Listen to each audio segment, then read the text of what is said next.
All right, what's up, guys? We are back with another podcast episode. I am your host, Chris. I was waiting for it. I can't even say it with a straight face. This is so stupid. I almost said I am your host, Will. I can't. This is so stupid. I have a story about that. I'm just going to start putting it on screen. I'm not even going to try and say it anymore. You're going to put that on your teleprompter? That's, guys. No. This is how you know. Not on the teleprompter. I mean, edit it on screen. That says, like, in the box, host, Will, gotcha. or Chris. You see, this is how you know that you're not truly the host. Because if you mess it up, it's clearly in your mind that you're not the actual host. So you messing it up just speaks volumes. I can't do the intro serious while I'm looking at you. I need to cover you while I'm doing it. It would be easier. I understand, Chris. I have that effect on people. I know. It's okay. Okay. Anyways, guys, this week we have a lot to talk about. There's quite a few paddles that we're just going to give some brief little previews on that we got to hit. And then also one of the bigger topics we wanted to talk about is just a lot of the process of reviewing a paddle. How do we choose? What are the ethics behind reviews? Are reviewers paid? How does all of this work? Because I realize there's a lot of things for me specifically that I think about every day that I assume is obvious to everyone else, but I've never actually talked about it. And then I realized it's not obvious at all. So I was we should talk about that. All right, yeah. I mean, I feel like we talked about this before, but I guess now we should probably do this, I don't know, every so often because our process does change. New audience members, listeners don't know our process. They don't go back to listen to some previous episodes where we explain it. So yeah, I think it's something good to talk about, especially now since the paddle market is so competitive now. And I don't know, I would say our thoughts, inputs, and reviews, they do have an impact. And yeah, I mean, we have to be as transparent as I guess we can be, Yeah, for sure. All right, first off, let's talk about some of the paddles. So this week, it's clear that Selkirk's got a new paddle coming. Jack Sock was using it. It looks like it's going to be probably the production version of the 005. There's not a lot of details on it yet, but it's clear he's playing with something new. It wasn't a Lux and it wasn't a Power Air. So some people thought it was some, I don't know, Lux or Power Air new colorway or something. I feel like. I mean, they do a ton of colorways, so it totally could have been that. Yeah. Or I could see how people would think that. Yeah. He did pretty good. He made it to the finals, right? Yeah. Jack he got second. Who did he play against? Oh, Fed. Dude, Fed is 9 for 9 finals this year. Wait, he's made every final this year. And he's I don't know how many of them are gold, but he's won several of them. Dang, good job, Fed. And I don't know if you saw, but he's actually the number 1 ranked men's singles player now. He passed Ben. I did see that. I was like, oh man, what universe are we in? Huh? I had to pinch myself a little bit. He's just a freak in singles. It's actually wild how good he is at singles. He's playing with the new Gen 3 Yolas, right? Yeah. Oh, yeah. Shoot. Now his weakness of not being able to put away balls, I guess it doesn't matter anymore. He's crushing does not matter. He's crushing these things now. Yeah. The Yola comes pre-built with put the ball away mode. It'd be funny if there should be a switch. You should make a switch near the top where the band goes on the handle or whatever, just for fun. Okay, put ball away mode. Click it. Yeah, that would be funny. Or an easy button, you smash a ball and it goes out. That was easy. Yeah, that was easy. Yeah. That would tilt people so hard. Oh, I know. No, I would do that to tilt people. That's why it would be funny.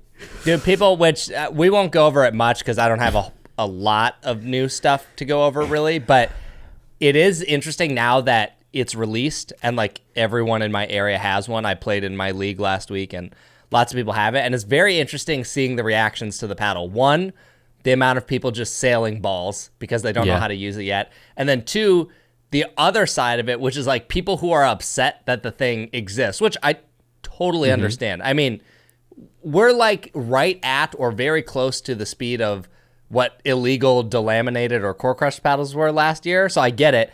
Dude, but no, it's they are.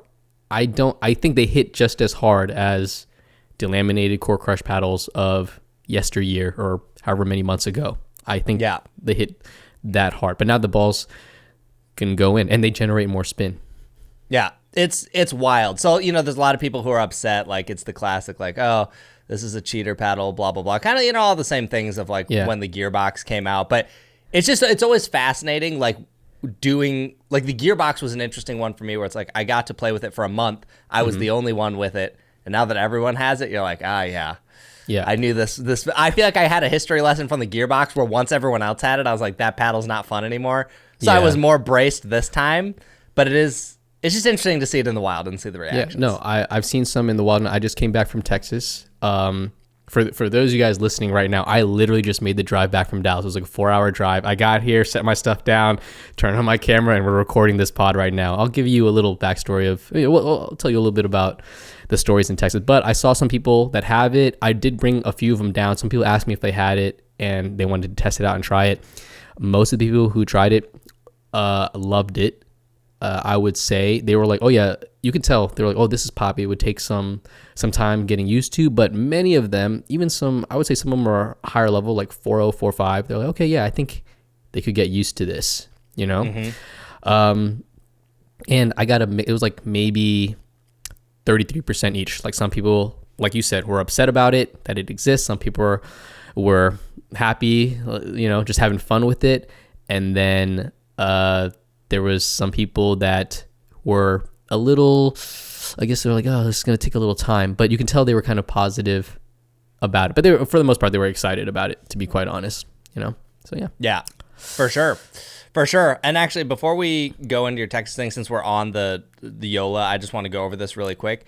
Yeah. This is probably like, I could do a whole video on this, and I probably should do a whole video about this, but it is wild to me. So I have who knows how many of these new Joolas now. Like I have all the production models, and some of them I even have duplicates of.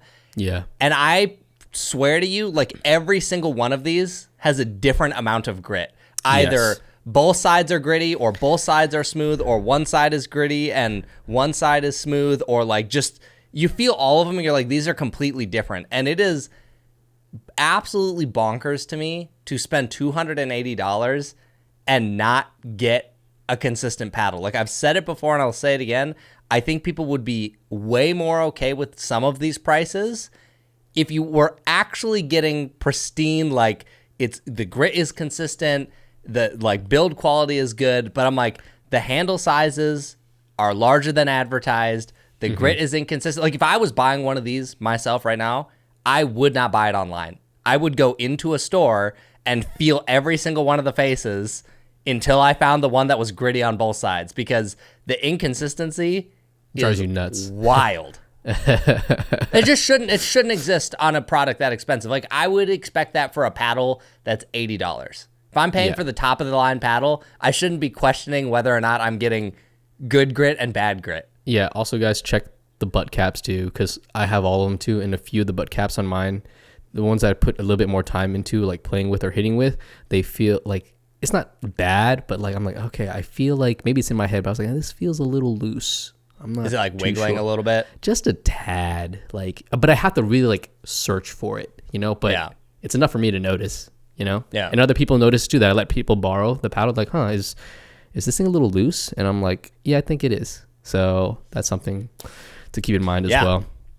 Crazy. Well, did you want to go over more of the paddle stuff first? Or did you want to talk about your trip in Texas? I'll just talk about my trip to Texas real quick. So I went down there to meet with some pickleball peeps. My buddy Benny, he invited me out to go to Lao New Year Festival. Like, it's like Cambodian, Thai, Laos New Year's, and they have a huge, I guess, temple out in Saginaw, Texas, which is, I think, just west of Dallas-Fort Worth. So he invited me out, and I was like, you know what? I'm going to go check it out. I went to go, had a good time. And dude, this is my first time hanging out with him and his crew. So, I mean, shout outs to him, Benny, Drew, Cat with a K, Brian, Billy, Larry, also known as Lair Bear. I was like, yo, I'm not giving you a shout out as Lair Bear, but I guess that's what's happening now. Steven, Amy, Jacob. This is my first time hanging out with them. Super nice. Brought me out to the cookout. This was a huge block party, and I was invited to the cookout. You know what I'm saying? Wow. Yeah. Let me crash on their couch. We played pickleball, drank, ate a ton of food, and then the next day, I mean, let's just say I had maybe one too many drinks. I lost a few card games. Was not in the right state of mind. But Tanner, he's one of the coaches over at DIP, Dallas Indoor Pickleball Club. He used to live in OKC, but he's down there teaching. But he's like, hey, Will, come drill in the morning. We need some singles practice.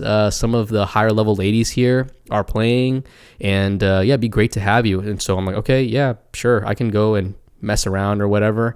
I didn't realize like how good like they were or who they were. So we go, and he totally flipped the 180. He's, all right, Will, you're in this bracket. And I'm like, what do you mean I'm in this bracket?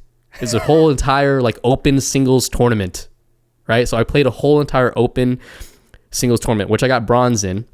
Wait, and it was like not split by gender? Like it was just all genders? Just all genders. I played some good people. My first like round match was this kid named Gabe. He was like 15 or 16, but he was a beast. And I was like, oh my God, these guys came here to win. What's going on? And then I had some pros in there. So I made it to like, I think semis, and I faced Shay Donahue. She's like, I don't know. She's like a 5'5". She plays pro, and she's like ranked like 24 or 22 on the women's side for singles PPA, right? Okay. And then Nicole Pitts was there. She won the whole thing, gold, and I lost to her. She put me down in the loser side.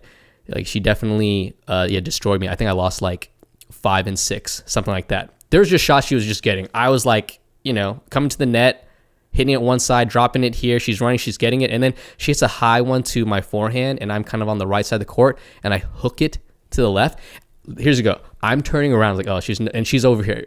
She's not getting this. I'm turning around. I'm walking to myself. Oh, man, good job. Patting myself on the back. You know what I'm saying? And then I kind of like on the corner of my eye, right? Because my eyes are facing like the fence, right? And on my corner of my eye, the ball comes and it skids on the line. And I look back and I was like, there's no way. I heard a skirt. I heard a shoe skirt. I heard a hit and I saw the ball land. And I'm like, there is no way. Because that ball I hit, it wasn't even like going to like the back fence. It was going to the side fence. I put so much angle on and she got it back. I was like, there's just no way. And she got it back. And after that, I was like, yep, I'm done with this game. I give up. I was going to say, I just concede at that point. No, I pretty much conceded. But yeah, I mean, I got bronze. Not bad. That's cool, especially for not knowing you were going to be playing in a tournament. Yeah, with some pros in the tournament, like female pros at that. They were solid. Anyways, after that, and that was like from like 10 to like 2, and then I played open play from like 2 until like 5 o'clock. So most pickleball I played, yeah. And I mean, this will go back to paddles. I've been putting a lot of work. I played with the Hugh Def Viva Gen 3 carbon Kevlar like for the first half, and then when I realized what was going on and like the caliber of the people who were playing, I was like, okay, I need something with a little more power. Right? And the Hugh Def was great. I was like, oh yeah, I got the touch and everything. And then I switched over to the Engage Pursuit Pro 1. Each time I say it, I swear I'm about to say Engage Pursuit Pro S1. I catch myself all the time. Everybody calls it the Pro S1. He's like, hey man, can I hit with that Pro S1? I was like, you mean the ball? Like the Selkirk ball? He's like, no, the paddle. The paddle. Oh, okay. Yes. Which thickness? Thin or thick? 16 thick. Oh, the 6.0. Yeah, the 6.0. The 6.0. Got it. I really like that paddle, dude. I think if I made like a top 10 list, that would easily make a top 10 list. I still need to watch a review on it, but that might get a video soon. But I really like that paddle a lot. And so, played really good with that. And then in rec play, pickle paddle, everybody's like, there's no way you're playing me against that with that little trainer paddle. I was like, dude, this thing is nice. Let's clarify, because we have to do this every time we talk about it on the pod. We have to spell it.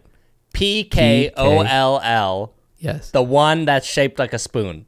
Yes. You're spelling it out. You're like at a spelling bee. Can you please use that in a sentence? Yeah. Oh, yeah. Please use that pickle in a sentence. Pickle, the one with that's shaped like a spoon. Yes. Can you repeat that? Is that a noun? Is that a? I don't know. Anyways. Yeah. So I was playing with that. It was fun. Just a lot of good rec games. Oh, I also got to play rec with Robert. Shout out to Robert Slutsky. Up and coming like pro in Dallas. Some of you guys might have seen his clip that kind of went semi-viral. He did a diving ATP for a win in the pro. Yeah. He's so good. I was like, dang, he is the right level. So I had some really good games, good stuff, good time, and now I'm back here. Like drove all the way back here to make this pod episode for y'all. Let's go. Let's go. Yes. Anyways, well, sounds like a fun time. Yeah. Really good, fun time. So, it was also a good time to put in hours. Hours, minutes on some of these paddles. Like I said, Viva Gen 3 was there. Oh, I also been playing with the Shapeshifter from Chorus. I really like that paddle. And you know what? Yeah. How do you feel about that like 18K weave pattern? I think in terms of actual spin production, it's probably more of a gimmick than anything. Just based on how we know these paddles are built, I don't see how it's actually doing anything to help you produce spin. Okay. But it looks cool. It looks cool. So I was in your camp, the same camp. I was like, okay, I don't know if it does more in spin. And I still don't know. I know John Q did a video on the Diadem 18K, and he says it gets more spin. For me, I don't know if it does. Obviously I don't do spin tests, but I think it does it does affect the performance in terms of feel. In my opinion. Sure. Part of that is because, the way the carbon fiber is woven, like one way it bends, it's more stiff one way, but when you add those extra like patterns and layers, I feel like the face becomes a little bit more malleable. And so I feel like it shapes the ball a little bit more. And I personally think that it gets better touch, and because it shapes more, maybe that equates to more spin. But I like it. I've only played with 2 paddles, and I've hit with the Diadem 18K like slightly, but the paddles that I have played that have that kind of checkerboard kind of pattern, or the 18K pattern, whatever you call it, I've liked all of them. So, at least the 2 that I've played with, and the Shapeshifter is definitely up there. So, those are my thoughts on that kind of pattern, whether you think it's a gimmick or not. But you're right, it does definitely look cool. If it doesn't detract from the performance, I feel like more companies should do it because, it does look cool. No, don't say that, Will, because now it's going to be everywhere. No, what do you mean? What? Shoot. Everything's going to look the same again.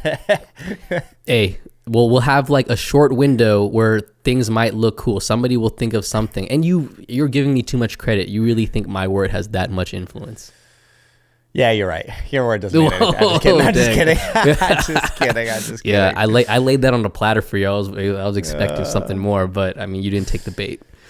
No. All right. Okay. Well, anyways, some other paddles that I've gotten to hit. I will have a full video on launch day, or I should, which would be May 1st, of the new Vatic Oni. I'm not going to go into super in depth on my thoughts here because there's a lot to talk about on this pod that I really want to get to. But the Vatic Oni is, a foam core style paddle. If you haven't seen the renders of it, we'll try and pop it up. But basically, they took slits out of the polymer core and then lined it with foam, which is probably how it gets around the deflection test is my guess, but it's definitely a powerful paddle. It will be cheaper than the Gen 3 Joolas. I believe it's supposed to be $160, and then with a code it's probably $150. So I'll have more thoughts on it. It's interesting / different from like the Joola. It's a very different approach, has a different feel, but I think it'll definitely have some appeal. So keep your eyes out for that, because that's the first, I said it was going to happen, right? As soon as Joola did this, we're going to have this wave of, it's not a copycat because they kind of did their own thing, but like foam core style paddles that are trying to achieve lots of power. You're going to see tons of these. Yes. And you kind of have to, because Joola kind of, I don't know, not popularizing it, right? And I feel that if you people are going to feel like if you want to compete, you have to have at least the option, right? And then some of the pros who play with some of these other brands, they need to feel like they have the option, or they're going to kind of be at a disadvantage, right? Until Yep. they get used to the speed. So, yeah, I'm excited to check it out. I think the Vatic Oni came to my door. I haven't opened it up yet. I did see their kind of teaser trailer, that limited edition like dragon pattern on it. Looks pretty sweet. I'm pretty excited. Actually, Jeff messaged me and he really likes it. He was like, dude, I'm totally switching to this. He says it sits somewhere between the Gen 2 and the Gen 3, like the right amount. So I was like, okay. Or at least when he's talking about the Joolas, at least. Yep. For sure. All right. Next thing I want to talk about quick is Franklin will have a new paddle coming out. I think JW was actually playing with it this weekend, I believe I saw, but it's a 12 millimeter of the same line that they had before of their Tempo, and is it? Well, I'm totally blanking on. I'm blanking on what the Dynasty. That's it. Thank you. Yes, Dynasty. So Tempo and Dynasty, they made a 12 millimeter version of it, and it's funny. They swung the total opposite direction of what they did with the 14 and 16 millimeter. Well, what do you mean? So the 14 millimeter and 16 millimeters were absolute tanks. Like, they are some of the heaviest paddles, stock paddles you can buy. Like the Dynasty 16 had a swing weight of like 133 out of the box, and it's stock. It's like 8.9 ounces or up to. So very heavy. But the new Dynasty 12 and Tempo 12 are extremely, extremely light. Like, they just skipped the middle ground. So the Dynasty 12 millimeter swing weight, so that's their elongated. Yep. Swing weight, 104. Stupid low for elongated. Yeah. Weight of mine was 7.3 ounces. And then the Tempo 12 millimeter, which is the square body one, has a swing weight of 98 and a static weight on mine of 7.2 ounces. Wow. Okay. I see. I can tell you're excited to try these out, or if you haven't already. I haven't really gotten to hit them yet. I just think I don't even know that I would say I'm excited to try it. It's just like, I love how they went to both extremes. Like, I think having a lightweight option is really good for some people, and they'll appreciate that. Though a 12 millimeter that light, the twist weight's going to be really low, so the sweet spot might not be great. I don't know. It's just interesting that they went super heavy and super light with nothing in the middle. They heard you. They heard you in your last video or something, wherever you mentioned it, where it's so heavy. They're like, okay, Chris doesn't like it. We have to make something that Chris likes. Okay. I think everyone said it was too heavy. Oh, yeah? Okay. Yeah, except unless you're JW. Unless you have JW forearms, which are just insane. Yeah. All right. Moving on, we have a little bit of news. The John Bros, they get pickled by Andre and Gabe. Did you watch that match? So I mostly only got to catch the highlights. My Sarah's car was like in the shop, and we were like going to pick it up while this was happening.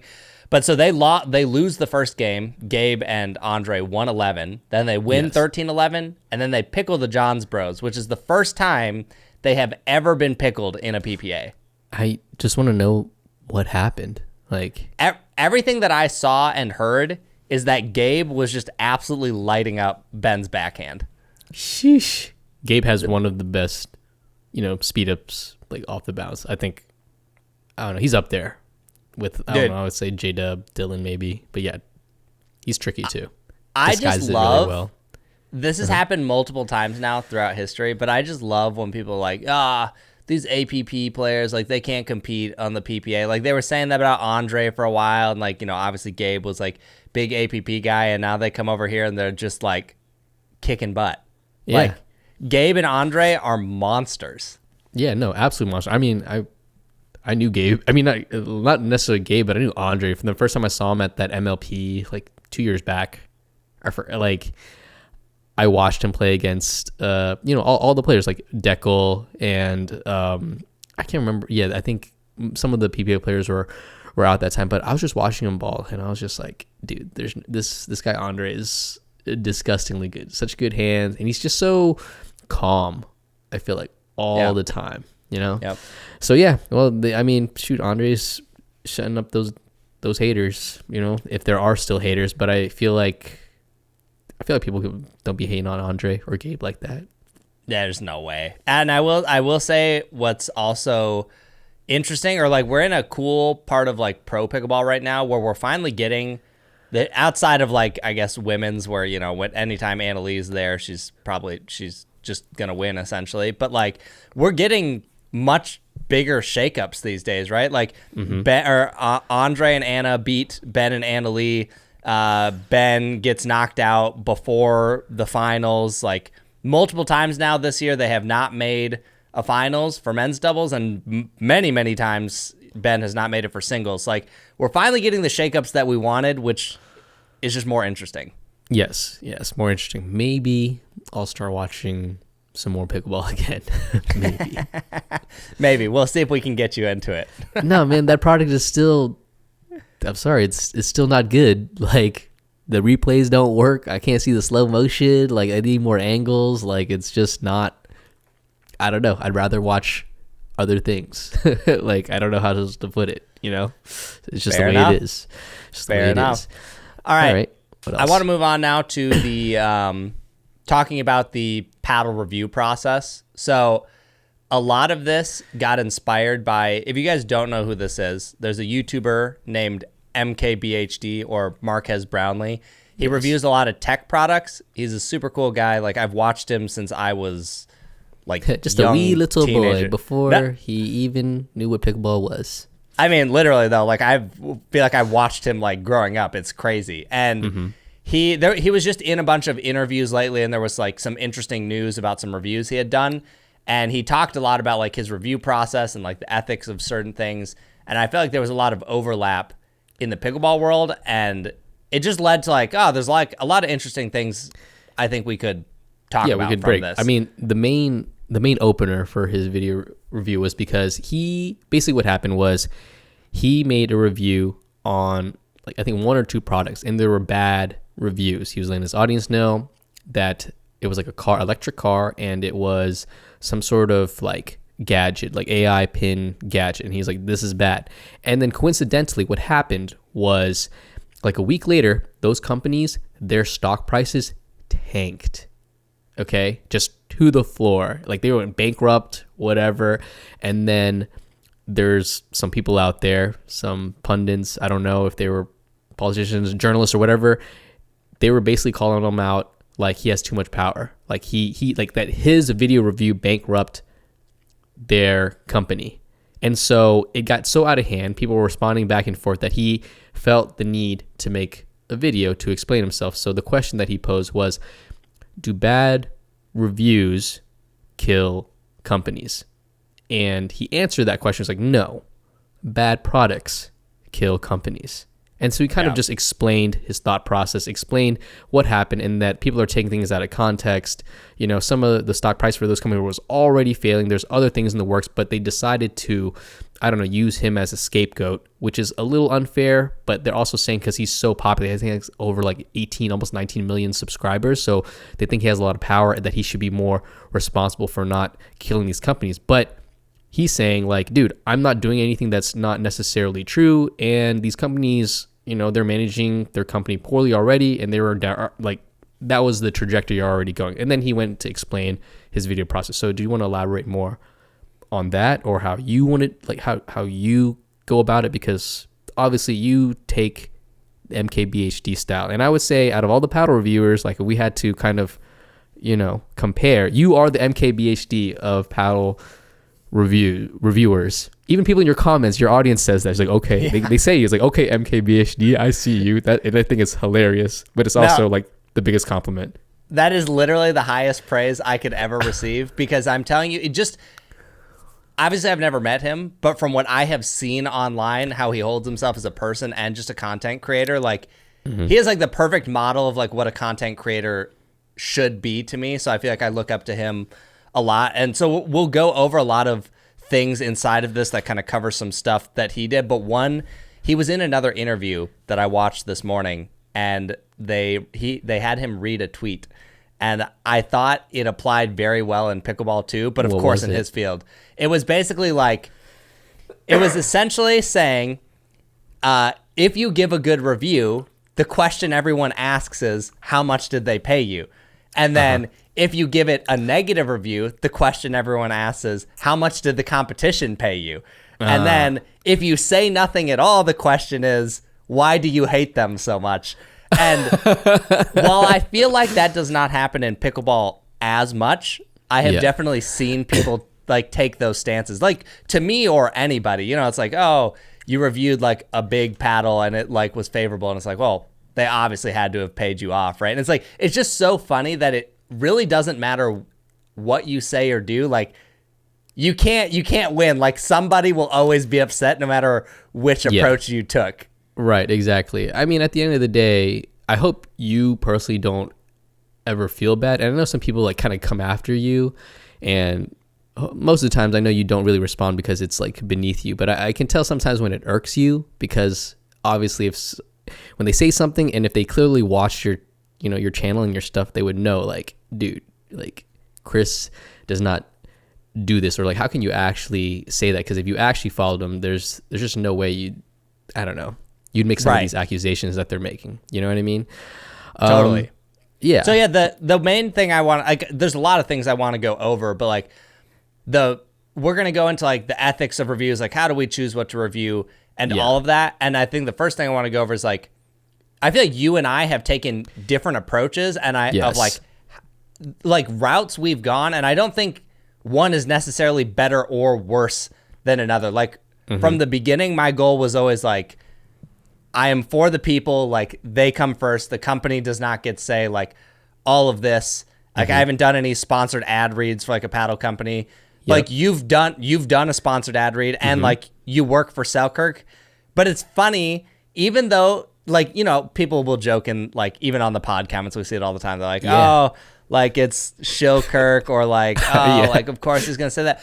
But I actually feel like, even though I'm sure there is some inherent bias in some of those things, you are very, in every review where you're like reviewing a Selkirk product, you're like, look guys, take everything I'm about to say with, like, you don't hide it. You're like, take it with a grain of salt. Yeah, I still feel like I'm pretty honest. I feel like people can still trust me, and I think you can still do that while being, you know, like while I'm still an employee, or, you know, if I do ad reads, or you see some of my clips, and I'm sure people have seen my clips from Bread and Butter, like that one video I did, and then I gave Doug permission to cut it up, and I was like, yeah, use it as an ad, go ahead.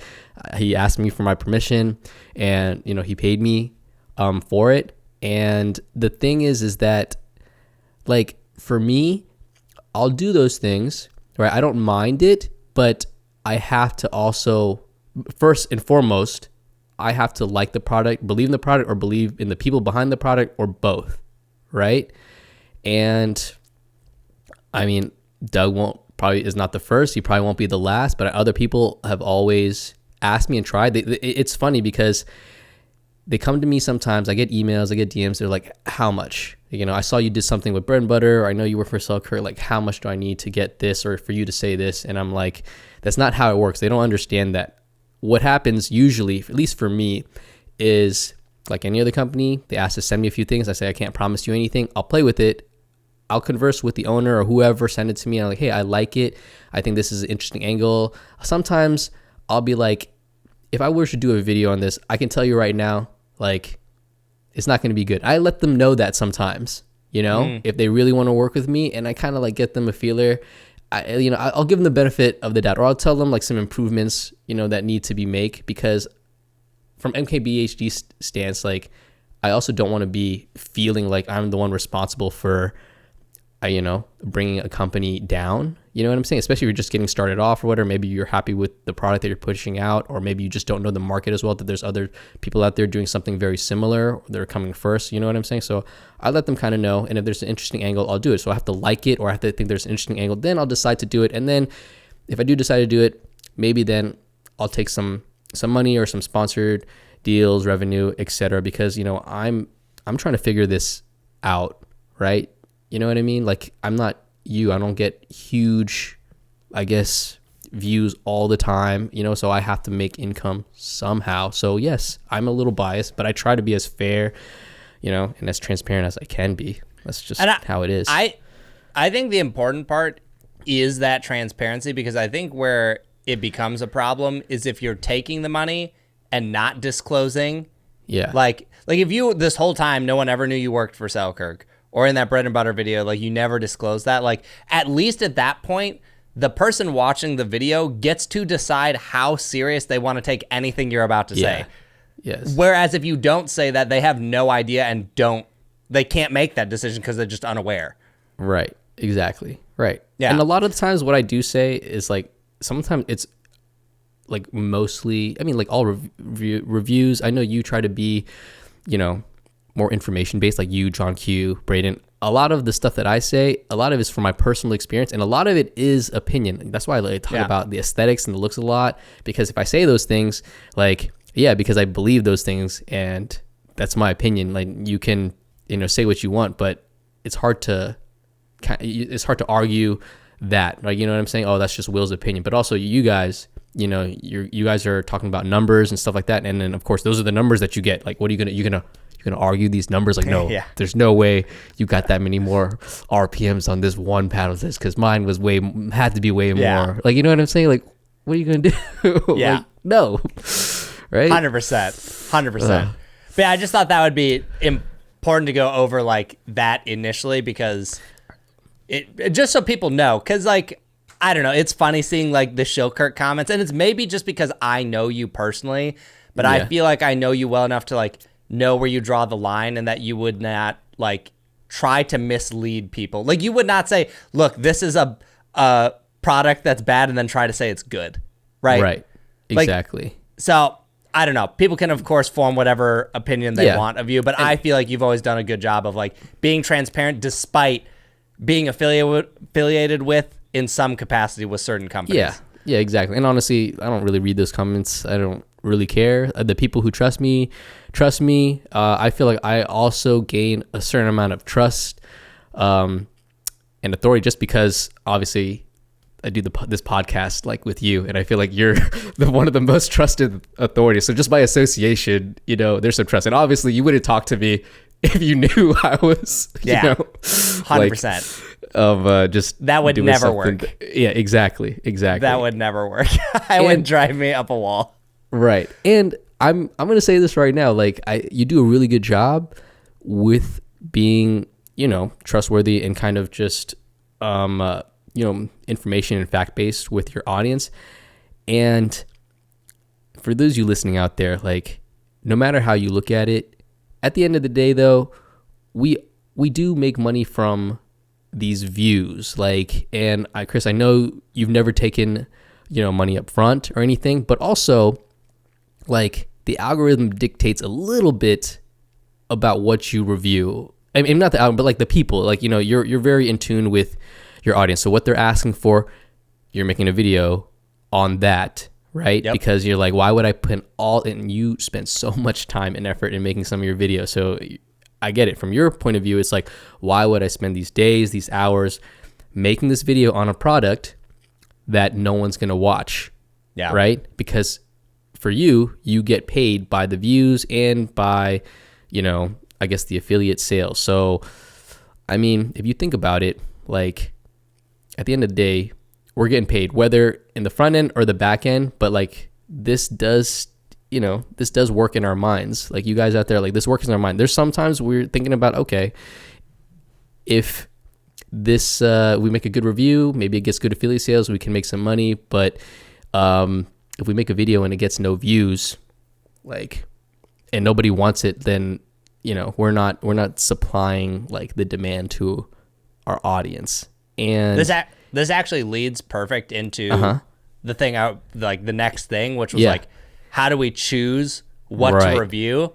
Yes. And I actually thought this was interesting because MKBHD talked about this in his interview, and I was like, it lines up so well. Like, the guy's, no one else is gonna care, but that guy is awesome. That is for sure my man crush. Like, that is, I love this guy. He is. Yeah. Anyways. So how do you choose? How do you choose? Yeah.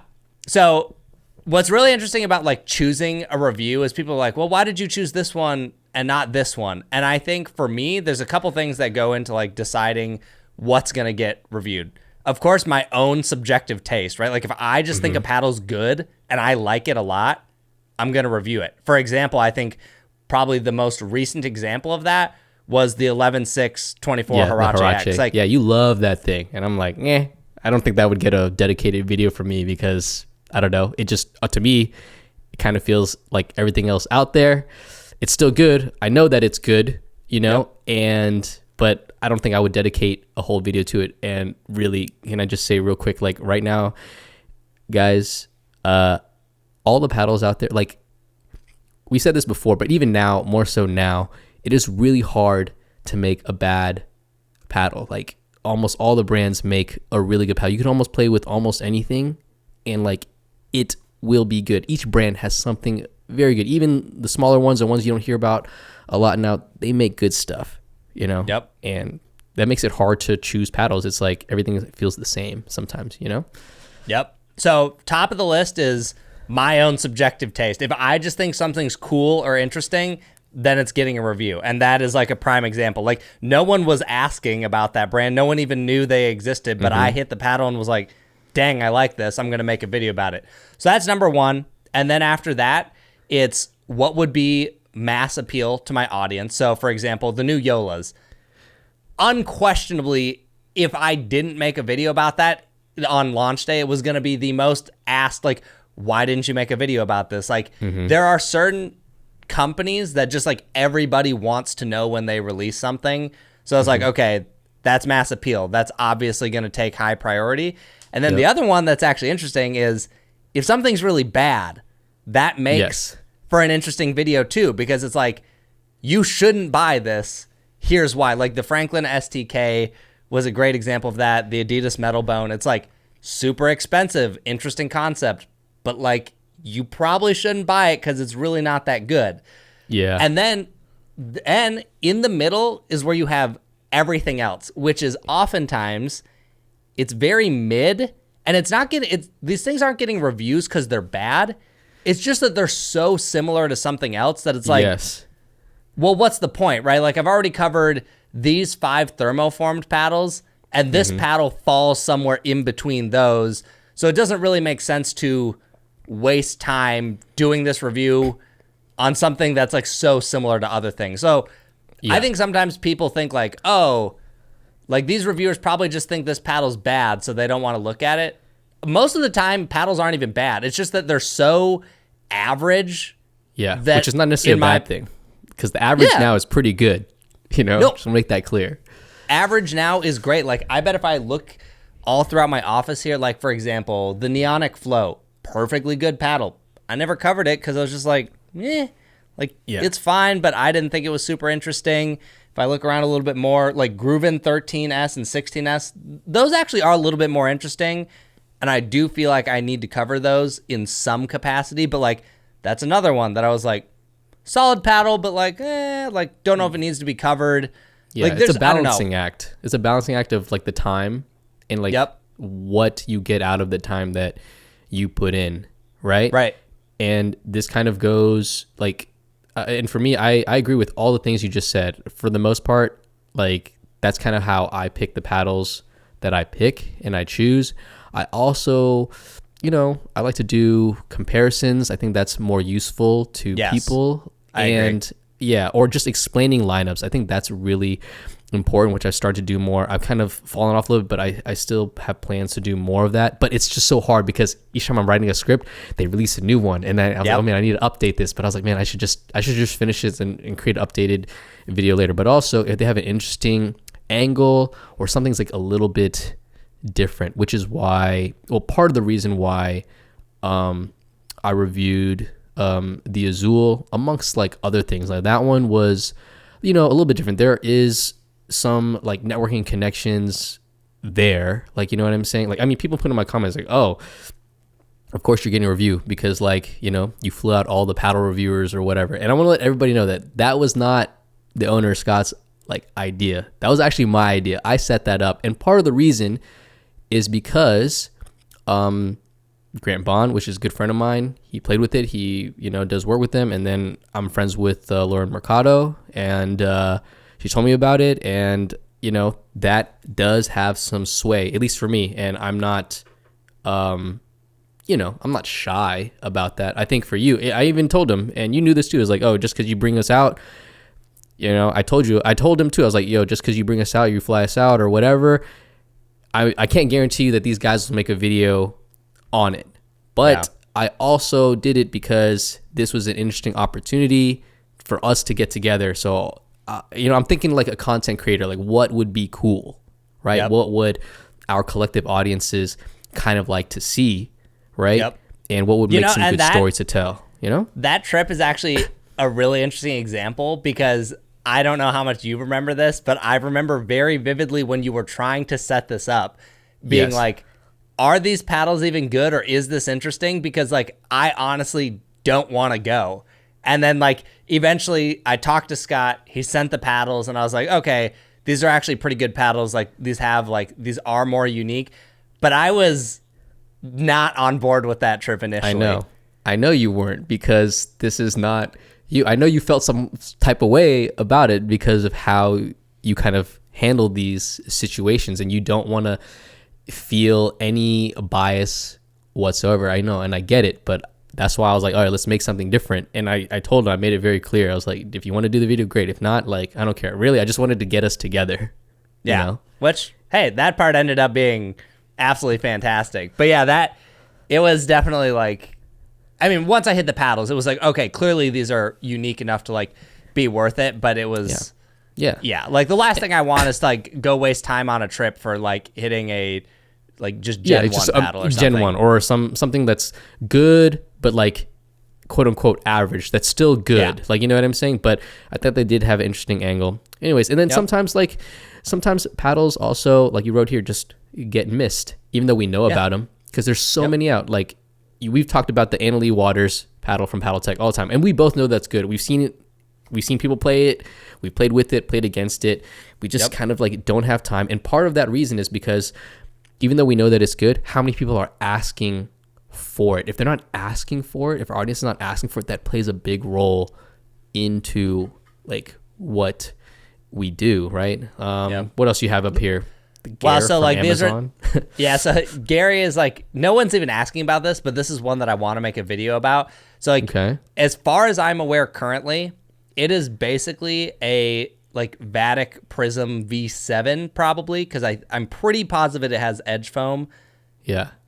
I'm pretty positive, but it's $50 on Amazon for this paddle. And like, so half the price of a Vatic. Like objectively, that is an exciting talking point, and I want to get to that video. But like, obviously the Joolas had just launched, and there's some other like exciting paddles coming up that I know people will want to know about right away. So it's like, where do you prioritize it? And the Annalee Waters is a great example. Like that's been out forever, but like there's been so many other things that it's like, where do I slot this in?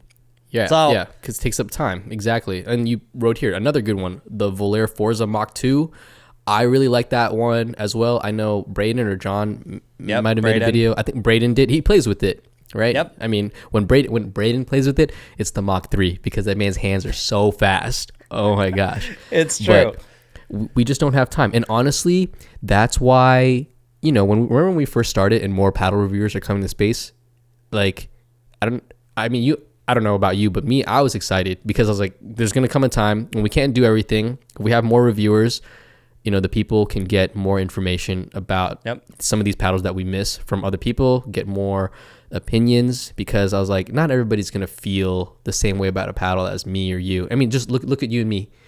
We like different types of paddles. Although I have, kind of been swaying towards your side with the quicker hand, lower swing weight paddles, the more hybrid shape. But when I started playing with the Hue Def Viva Gen 3, I was like, oh man, I forgot how much I liked these elongated paddles, even the Engage Pursuit Pro ones, even though that's a lower swing weight. But I was like, oh man, on my serve and my return, I feel godlike. I'm like, oh dude, I'm hitting some of these balls like so nice. I was like, oh man, I don't even need like this third shot drive or whatever is gonna be easy. Who needs a Gen 3 Joola? I got this. There you go. But yeah, in terms of like picking paddle reviews, like that's kind of what it comes down to ultimately. And it just, at the size that all of us are, like I think I'm technically like the largest team, which is one other person, my brother. And even with that, we could not possibly cover everything, because at the end of the day, the bottleneck is the person hitting the paddle, which is me, you, John, Braden, whoever. Like that person can only get so much court time in a day or in a week and then you have to produce the video and write it and blah, blah, blah. It's like, and then also you got to hit it enough so that you have a good idea of it, so you don't get something wrong. And then you mix in with all the other paddles you got to hit. And then also we have to like look at quality control, because you and I, we've gotten duds before. They've sent us paddles that are either like duds or they're broken or something, and we're like, like maybe this is something wrong. Maybe we need to get a second one, and that takes up time, and it's just hard. And then plus the traveling that we do sometimes, like, yeah, man. Or tournaments coming up. Well, yeah, exactly. I actually don't even. Well, I could see how this would come off as complaining. But I just want to make it clear, none of us are complaining. I love this job. I love what I'm doing. But what I want to like people to understand is why certain things don't happen. Like, why does this not get covered? Or like, why don't you guys just pump out more reviews? And I think there's a balancing act, right? Like every reviewer, this is going to be individual for how much time they need to properly assess a paddle. For me, if it's a full in-depth review, it can be 1 to 2 weeks, if not more. Like the Joolas, I hit those for 3 straight weeks. Yeah, and then did my review. Plus there's 8 of them, which 14 millimeters, 16, 4 different shapes.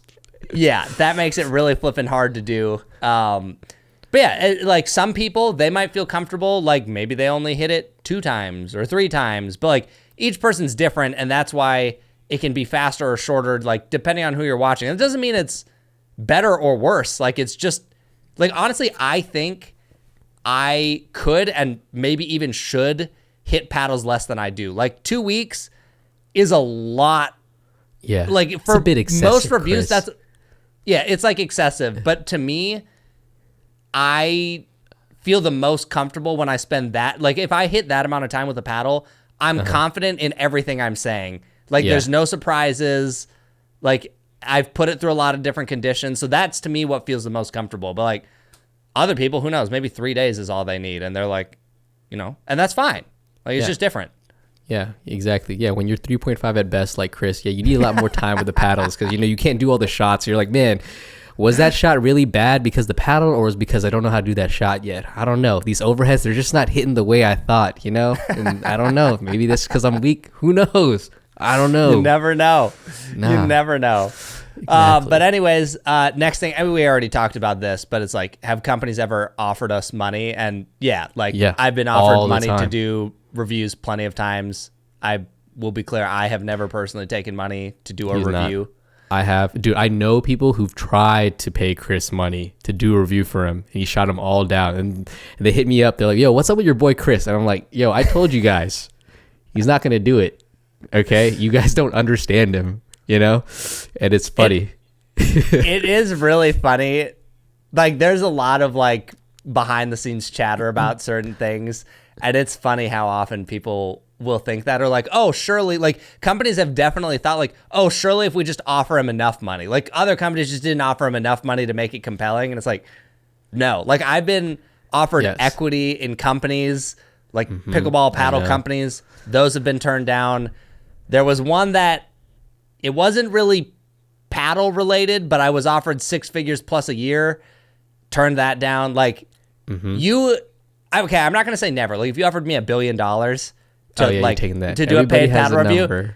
Yeah, I'll do that paid paddle review, and then I will sail into retirement. But like short of you retiring my entire life, you are not going to pay for a paddle review. Yes, you are very loyal to what you want and to your audience. Me, I can kick him to the curb like the next day. I'm like, yeah, I'm out. Peace. I don't care about y'all. I'm just kidding. Will's out here like I got to fend for myself. All right, that's not true. That's not really true. Yes, like I mean, I do still do things with as much integrity as I possibly can, and I mean, I don't want to lie to anybody. Like I want to be truthful, and like I said, sometimes I'll play with something, and usually if I don't like it, like I won't make a video about it unless it's really bad. But also at the same time, I don't think I've reviewed any paddle that's like super bad. Sorry, that's my watch. It's midnight over here. But yeah, like I'll play with it, and if I like it, then I'm like, okay, I'm gonna do a review. And sometimes here's the thing. Sometimes I'm gonna do a review on it anyways, and if I know I'm gonna do a review on it anyways, and like I know the company's offering me money, right? Sometimes I'm like, okay, yeah, I'm gonna take it because I was gonna do one on it anyways, and that's just how it goes. And sometimes if I know it's a good review, it doesn't really matter that much in my eyes, because if I make a good review, I'm either getting paid on the back end with either affiliate sales and the views, or I get paid up front. And to me, it's almost the same. Like in my eyes, like however you spin or put it, like, you know what I mean? That is what's kind of going through my mind. But as long as I know that I'm kind of being, at least for the most part, truthful about it, and like to myself, I don't lose sleep at night. You know what I'm saying? Sure. But for you, obviously, you know, you go about it a different way. Mad respect to you, because based on what I know about our talks and some of the money and the things that you've been offered that you've turned down, I'm like, wow. You guys listening out there, you guys are lucky that you guys have Chris, because I was like, there's so many people in your shoes that would fold like immediately, but you don't. And so props to you for that. I don't know what else to say, but yeah, that's why I always, maybe it's why sometimes it upsets me so much when I see certain comments. Like, it's not often, but occasionally I'll get a comment that just like rubs me the wrong way, where they're like, it's so obvious that this guy sold out, or that this company paid him, or that he's biased this way, or what, like whatever it is. And I'm like, man, what was the point of turning down all these things that are like big money if I'm still gonna get called a shill anyways? Like, what was the point? So sometimes it's just like, I'm like, if you just watch the channel, like, obviously they're not, if it's their first time watching a video, like they haven't seen a lot, I get it, but it just, or sometimes they're just haters, bro. I mean, yeah, there is that too. And you know, those ones are pretty easy to identify, but sometimes I'm just like, man, what does a guy got to do to convince you? Like, I don't know. There's no convincing them. And that's why I totally went the other route, because I'm like, okay, I know that no matter how hard you try, like someone out there is going to call you a shill or whatever. And I was like, you know what? I'm just going to lean into it. You can't say nothing to me. It's like, yeah, I've taken money before. I'm a shill for whatever. It's fine. You know? I will say, you are much better about laughing off mean comments than I am. Yeah. Oh, dude, I kind of like the mean comments because I like trolling back. It's like one of the most fun things to do. You know? Yeah, I don't have that in me. You don't have that into you? Well, you don't have that because they're strangers, but I feel like if you know them, it's you're a bigger, here's the thing, guys. People think, you would think from our banter that I'm the trash talker, but when we're on the court, I really don't talk that much trash. No, you don't. On the other hand, oh my gosh, it's a whole entire like dumpster truck coming up, burr, burr, burr, and you're saving stuff. Like you have, I swear, like Chris, you have like a little book. You write little quips in there, and you're ready to use it whenever. Like that one line you said to John Q when we played. Yes. Oh damn, aren't you an archaeologist? I thought you were supposed to be able to. Yeah, I thought you were supposed to be able to dig, and we're like, oh, dig, and I said, I was like, oh man, he's been saving that one. He wrote that one down somewhere. That's in his Apple Notes or something. Oh, it's so funny. No, yeah. I am definitely a big trash talker on the court. No, you're a big trash talker. No, I don't do it. I do little funny trick shots, and I just look at you like, with a little eye and like laugh it off, make you feel bad. That's what I try and do. Most of the times it don't work and I look stupid, but it's fine. It's fine. At least somebody got a laugh out of it. That's all that matters. That's right. Yeah. All right. Next thing I want to go over was, are we ever worried about giving paddle companies a bad review? Like, how will that affect the relationship with them? Or like, will we not get product? And this is an interesting one because I actually think people see this situation backwards all the time. And maybe it's because I'm living it on the other side of it. But people are always like, well, if you review it negatively, like they won't want to work with you. They won't talk to you. You won't get product early. It doesn't matter. Honestly, it really doesn't. It doesn't, but it does to some extent, right? Like, let's say the Joola event, right? Let's say I didn't get invited and I don't have a review out on launch day. That does impact me, right? Like, they're going to other people to get the information. It's like, in a sense, it impacts me. But what I think people are missing is that by doing those honest, well, if you're just honest all the time, but doing the bad reviews builds a lot of trust with the audience. And what a paddle company, in my opinion, cares about more than anything is, does that audience trust and believe what this guy is saying, right? Like, if I have a history of telling you exactly how a paddle is, whether good or bad, and now I say this paddle's amazing, you probably believe that that paddle is amazing, versus if you only ever say, Yeah, then people are like, Yeah. well, but you said it about the last one, and that one wasn't really that good, so like, can I actually trust this? So, well, of course, no paddle company wants a negative review, and I know companies who have been mad at me for negative reviews. They will still send stuff because if that next product is good and they hit a home run, it works out way better for them. So I always think the best approach is to be as honest as possible because it establishes trust with the audience, which is the most important thing any content creator could have. If you don't have trust, anything you say is worthless. So what's the point? Yeah. I mean, no, it's true. You have had a few bad reviews. I mean, the best example I can think of is the Pursuit Ultra. I think you trashed on that. I'm pretty sure, right? I'm trying to think what my like worst review ever is. And the STK. It was probably the STK, but like the Adidas. I guess you didn't even do one on the Adidas. You just mentioned it like some other. The Metal Bone. Oh, the Metal Bone. That's right. Oh yeah, they don't want to work with you no more. There's been a few, like my Gearbox CX11 review. I think my thumbnail literally said, or title or something said like, I couldn't wait for this review to be over, or like I hated this paddle or something. Like there's a lot of those, but I'd have to go back and watch what I think like my most like savage review ever was. Yeah, but then they kind of, I mean, I don't know, they improve, right? I mean, like the Engages, like the Ultras, they got better. Yeah, they got better. The Pursuit Pros were good. I really like the Pursuit Pro 1. That one was a home run for me at least. What else improved? I mean, Franklin improved. I guess STK that's improved. Adidas. Sorry. They still got maybe some work third to time's the charm. I don't know. So we'll see. We'll hope. Yeah, we'll hope. But we'll hope. Yeah, are you actually hoping though, or are you just saying that? No, I actually do because I think they have the resources to be able to make something amazing. Like large company, they would have the budget and the resources to do it. Like when I talk to the team at Adidas, I can tell they're smart people.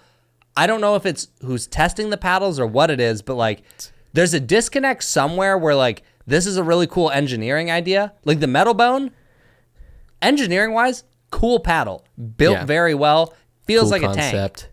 Yes, just plays terrible. Poorly executed. Apparently, they're not as smart as you think they are. Well, I think it's like you can be really smart, but just not know like how good paddle feels. Like it's kind of like reminds me of some of the old gearboxes, right? Like Raphael is objectively an insanely smart person, and he hit a home run with the Pro Powers, but like to me, the CX11's so bad, trash. Like I know, you hate that thing. That's why it's so funny to me during that time that your wife was playing with that and really liked the CX11s. I know it pained you. It pained you to pull that off your shelf and put it in your bag to go play with it. It was so funny. No, but not even that. My mother-in-law also loved the CX11. Oh, it's even funnier. Both of them. I was like, I'm just like, guys, I have so many paddles. Why this guys, one? You have, the world is your oyster. And this is what you pick?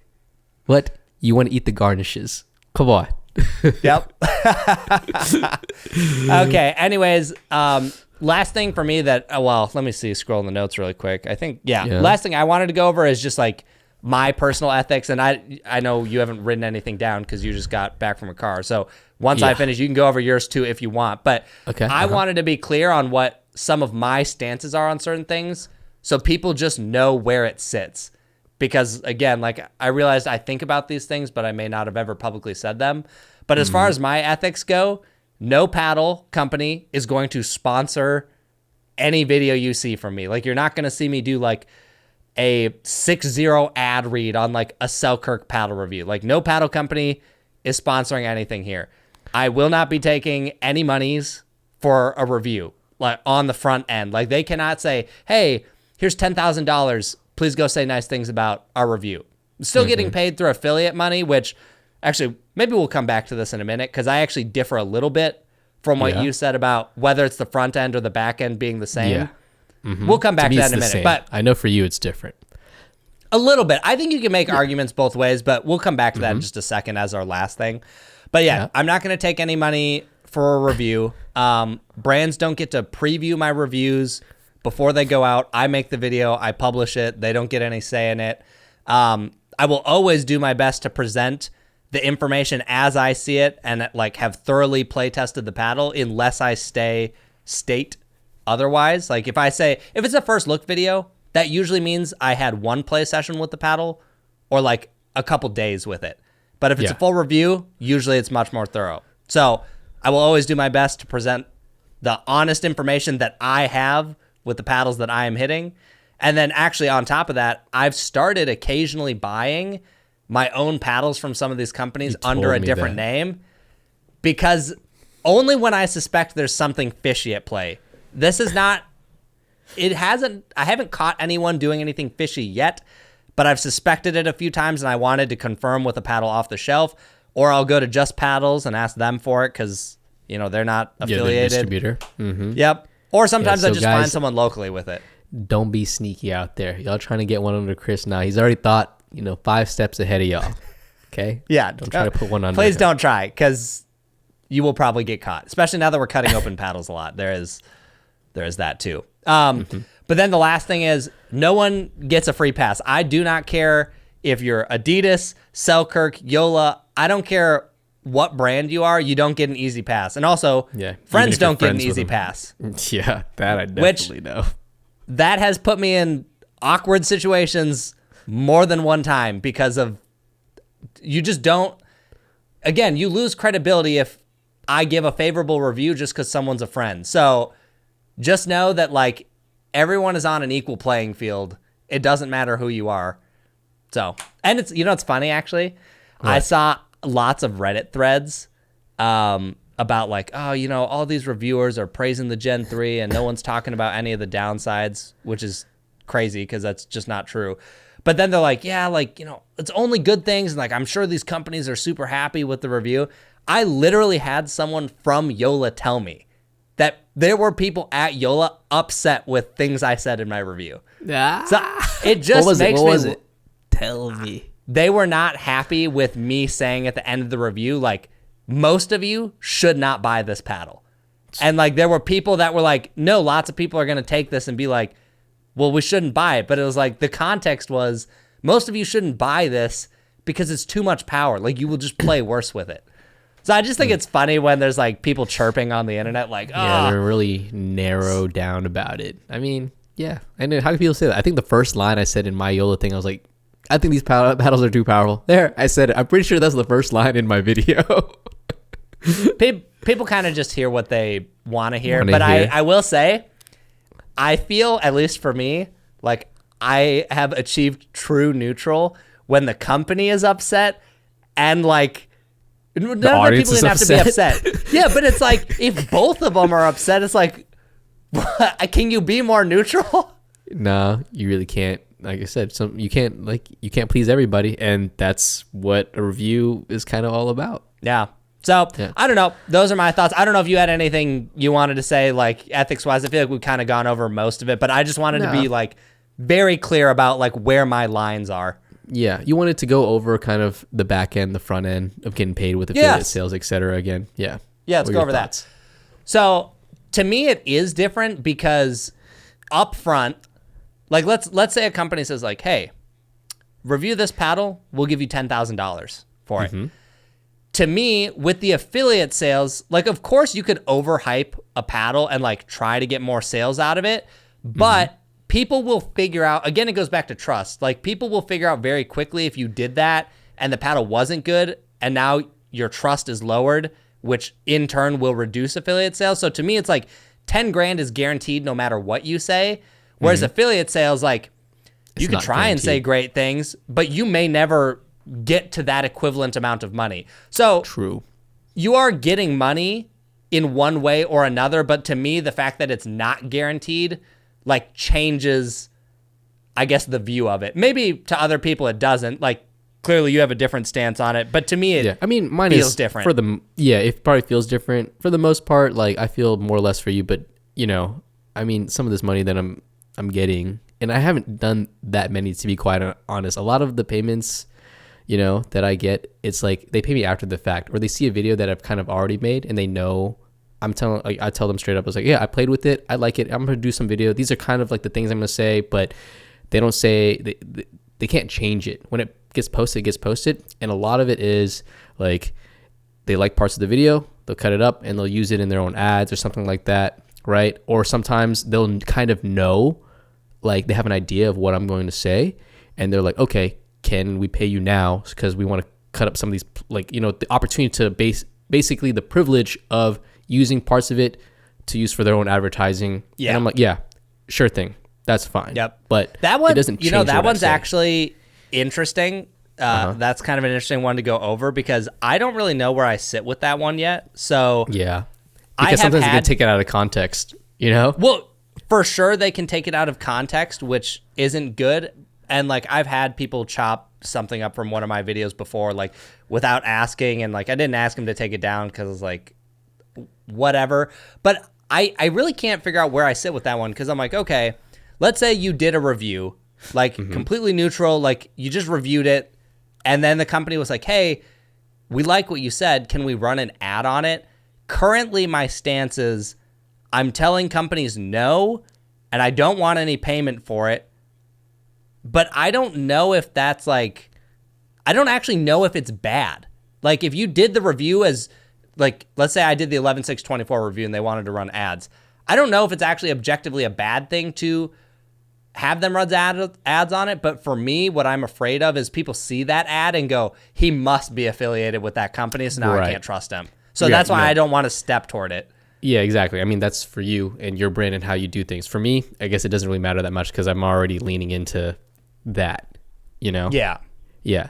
And it's also good because at least, you know, since you and I kind of take different approaches, we can kind of talk. Like I can talk you through like what's happening with me, and you can talk to me what's happening to you or what you're getting offered. And it gives us an idea of how to kind of move forward or make decisions based on what we know about each other's channels and our brands and like what we're trying to do as content creators, which is good, which is what I like. You know, it gives us different perspectives, you know, on what the other one's doing and what companies are doing and trying to do, you know? Yeah. So for sure, it makes sense. Yeah. Anyways, I don't know how long deep we are, but it's past midnight here and we've made it to the kitchen, Will. Yes. All right. I'm going to start with the kitchen first. I went to Texas and, dude, somebody came up to me and they asked me if I was Ed Jew. And I was like, nah, I'm not Ed Jew. Dude, it's every time. It's like the Asian content creators just get mixed up for each other all the time. It's all good, you know. It is what it is. I think somebody actually said it, but they caught themselves. Like I was walking around, right, and somebody was like, "Hey, you make pickleball like content, right?" And then I was like, "Yeah, that's me." And then it's like, "Yeah, are you correct? Wait, no, you're Will." And I was like, "Oh," or they could have been like, "Yo, yeah, you're Ed." Oh wait, no, wait a second. You're like, if that happened, I'd be dying laughing. And you know what's funny? When that person came up to me and asked me if I was Ed Jew, I mean, obviously, like we corrected him. He felt a little bad or whatever. I was like, no, it's fine. This happens all the time. You know, he gave him a pass. We laughed it off. Valetsky was there. You know Valetsky who plays Six Year. He's in your Discord and stuff. He was there, and he's cheesing. So he's trying so hard not to laugh at this poor guy. He's trying so hard. He's like, oh gosh, and it's funny because he was like, man, when you guys talk about it, I thought, you know, you're just making like not really making up stories, but like maybe you're over exaggerating how often it happens. And then he sees it happening in real time in front of his eyes. Like, oh my gosh, it really does happen as much as you guys talk about. And yeah, it does. There you go. It's so funny. That's a hilarious story. Yeah. But the main thing I wanted to go over in the kitchen, which will probably be kind of quick here, is so I posted my US Open gold medal match. The 4-5. Yeah, the 4-5 one. And first of all, an absolute miracle happened, Will. This is the first time in history that I think this in pickleball. I don't think this has ever happened. So I text my mixed partner and I was like, hey, are you okay with me posting this video? Because, you know, people can be kind of mean. And like she was going to be in the thumbnail and whatnot. And she was like, I'm just not going to read the comments. Because I warned her. I was like, people can be mean. Like they will just say like, you guys suck at pickleball. Dude, first of all, there was like 0 mean comments, and she just got praised out the wazoo. And Of course, rightfully she carried so. you. Yeah. She is like, dude, I'll take it. I don't even care. She's an amazing player. Like, she is very good, but I was like, wow. I was like, the pickleball community can watch a gold medal match and not be mean. I was like, yes. amazing. Yes, your So- audience has elevated, shoot, they know. Pickleball YouTube is transcending. But the main thing I wanted to talk about, that was just a side tangent. Yeah. The only, like, if you want to call it mean, it made me chuckle more than anything. So I put all of the dupers in the video, and the range of duper from lowest to highest was Yeah. 471 to 478. So that spread is really narrow. Like, all the players were Okay. really close. And someone was like, man, of course everyone in the gold medal match is sandbagging. And it got me thinking. I was like, Get out. well, that was my first reaction. I was like, sandbagging? I was like, 471? I was like, that's not sandbagging. But then it made me think, where do you draw the line between not sandbagging when you're rated over that division and not sandbagging? So, like, Yeah, do you just expect everybody to be at like 4.5 max to be able to play 4.5? Like, what? I think that's what people want. But when you really think about it, anyone who's going to win that division, which means they're probably ready for the next division, they are going to be higher than a 4-5 by at least a little bit, right? Like, Yeah. I'm not saying you can't win the 4-5 division if you're like a 4-4. Of course that could happen. But more than likely, if you're ready to jump up to 5-0 and you're winning 4-5, you're probably already almost a 5-0. Yeah, when you're playing 4.5, I imagine that your level is anywhere between, I don't know, 4.4 to like even like 4. I would say 4.8. I think if you're 4, even 4, I don't know. Isn't Honestly, it hard? as long as it is hard, as long as there's no 5 in your thing, I think it's fine. So, yes, this is where I get really conflicted, because in my head, if I see like a 4.99, my head does like kind of go like, That's a I don't feel 5-0. like you should be in here, but I'm like, I don't know. It's like a super arbitrary thing in my head, right? Like, Yeah. 4.85 in my head, I probably go, nah, like, you're fine in 4.5, but like, is 4.89 okay? Like, where does it? Yeah, or is 4.9? It's really just the optics of that number. Really, is Yeah. all it is. Yeah, and it could change on any given day. There could be one day where I see that number and I'm like, okay, that's fine. And then I'll have a bad day because I just my ass beat on the court or something, and I see it, I'm like, get out of here. You don't belong here. You know what I mean? So it's. I'm super curious what the audience thinks on this one, because yeah, put down in the comments below. When do you actually like put the exact number to how many decimal places do you want to say? just 2 decimal? 2. Yeah, 2 decimal. Yeah. When is it considered sandbagging? Like, is it, let's say for 4.5, right? At 1 decimal place, does it feel like it feels like sandbagging? And honestly, you can't even say that because duper is, I mean, are they really that accurate? I don't know. Duper's all over the place. Yeah, exactly. Like, who knows? Yeah, so, And- I mean, somebody's saying they're sandbagging. Yeah, they definitely are. I think my line, if I really had to draw one and like really come to a conclusion, I think I would draw it at like 4.99. Even though you like the difference between 4.99 and 5.0 is like literally nothing. Yeah. I kind of think that's where I would cap it. Yeah, that's where I would cap it too. If I see that 5, I'm like, all right, you don't belong in 4.5. But also, I mean, if you did, I was like, I wouldn't even be necessarily that mad at you if you're like 5, literally 5.00. Even if you're like 5.01, I don't think I'd be that mad at you, to be quite If I honest. saw like a 5.1 in a 4.5, I would be like, okay, why are you in this? This doesn't make any sense. I think yeah, 5.1 might be there. It's hard. You're right. It's hard. But I'll tell you right now, a quarter point, I definitely don't think that's sandbagging. There's no way. Okay, quarter point. All right, but a whole half point.